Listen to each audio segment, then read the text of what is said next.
শেখ হাসিনা কি জানুয়ারিতে দেশে ফিরছেন? ভাইরাল ভিডিওর পেছনে চমকপ্রদ সত্য যা আপনি জানেন না। শেখ হাসিনা কি জানুয়ারিতে দেশে ফিরবেন? সম্প্রতি সোশ্যাল মিডিয়ায় একটি ভিডিও ভাইরাল হয়েছে, যেখানে দাবি করা হচ্ছে সাবেক প্রধানমন্ত্রী শেখ হাসিনা জানুয়ারিতে দেশে ফিরবেন। ভিডিওটি দেখে পুরো দেশ উত্তেজিত হয়ে উঠেছে। কিন্তু আসল সত্য কি? এই ভিডিও কি সত্যি, নাকি এটি শুধুই একটি গুজব? আসুন জানি পুরো ঘটনা।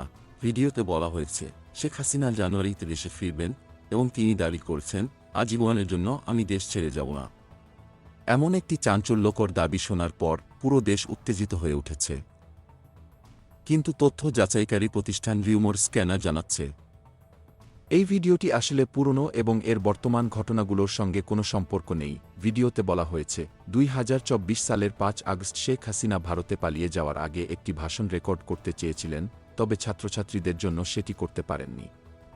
পরবর্তীতে ভারতে গিয়ে 6 আগস্ট একটি ভিডিও বার্তা শেয়ার করেন, যেখানে তিনি বলেন, সাময়িক সময়ের জন্য আমি দেশ ছেড়েছি, আজীবনের জন্য নয়। আমি যা হারিয়েছি তার সব কিছুর হিসাব নেব।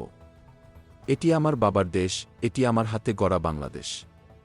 আমি কখনো এভাবে ছেড়ে দেব না। মনে রেখো, দিনটা তোমার ছিল, কিন্তু বছরটা আমার হবে।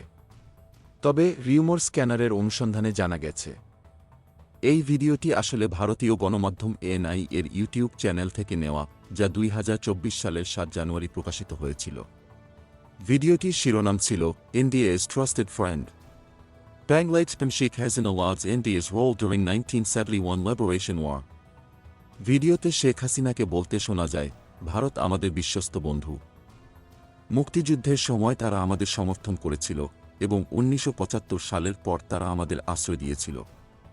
এজন্য ভারতীয় জনগণের প্রতি আমাদের অশেষ কৃতজ্ঞতা। এখন প্রশ্ন হচ্ছে, শেখ হাসিনার দেশে ফিরে আসার গুজব কি সত্যি, নাকি এটি শুধুই একটি ভুল বোঝাবুঝি? ভাইরাল ভিডিওটির পেছনে কি আসল সত্য লুকানো আছে, নাকি এটি পুরনো ফুটেজের ভুল ব্যাখ্যা?